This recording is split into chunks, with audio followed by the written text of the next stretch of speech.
Once it's all done, it gets to look like this.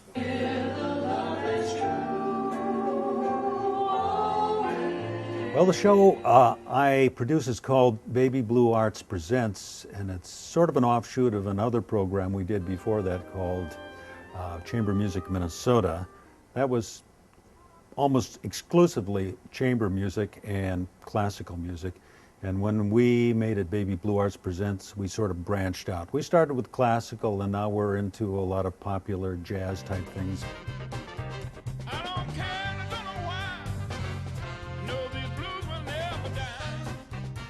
And we still do the classical, though.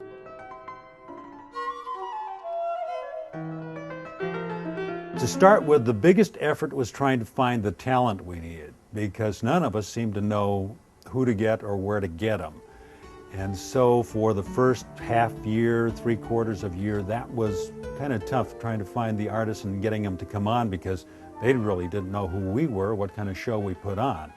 But as we got the artists and we started featuring them up on the internet so the other artists could see what we were doing, and the word started getting around, eventually the artists started coming to us and asking if they could be on our show. We do share a lot of the duties among the crew members, so Bruce is also a producer, and so we share ideas. You're here. What do you think of the set so far? See what a mess it is because you weren't here? Lori Patton is the production coordinator, and she's involved in putting stuff together and the set designs and everything. Let's just give it a shot and see. Oh, you're going to pin them together. You're going to pin them together? You're going to do this every week? Pin them together? Are you kidding me? Do we ever? So we kind of split our duties, and we sort of make, since there's 3 of us that are sort of in that circle up there, we sort of say, well, if we want to do something, 2 of the 3 of us should agree that it's the right thing to do, and then we go ahead and do it. Well, let's say that we have friendly conversations about who's right and who's wrong rather than arguments. Well, let's still go in and do other things. Well, let's see how Bruce feels about that. This is his camera. Can we have these people in front of camera 3 and you can work them in or out? You don't have to do it every time. I mean, you know, I can move my camera. right. Well, let's see. I thought We you have had them the someplace where you you can have shoot the them biggest occasionally. room Then when you here. want a different angle, you just move over here. If we leave Boom, them they're out there, of your they're shot. always going to be there when And we you don't take a want them front always shot, in there, I don't probably. think. One thing for sure can't be where it is. We're doing 3 shows in one day. This is an unusual experience. We often do 2 shows in one day, sometimes 1.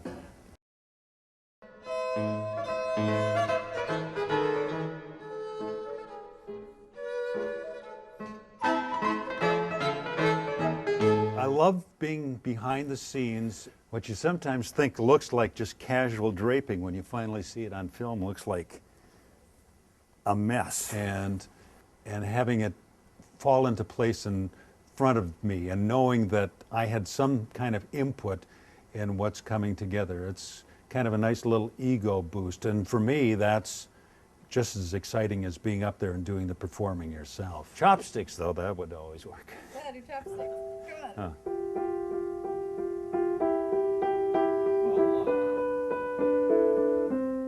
Oh man, if they knew they sent out a $70,000 piano and somebody's playing chopsticks, they'd go crazy. Wound up being just easier to do it at home. And if you have the facilities to do it at home, you'll find it's a lot easier to not have that time pressure on you.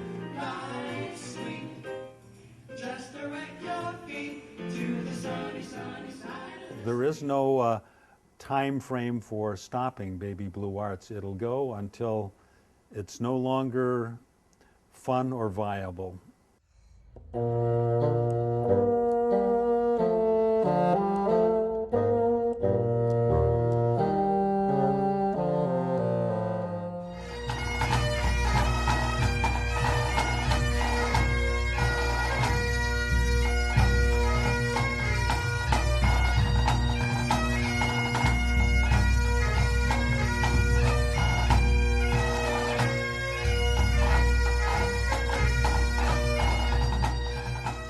But what is different about Baby Blue Arts Presents? It's just an ordinary show.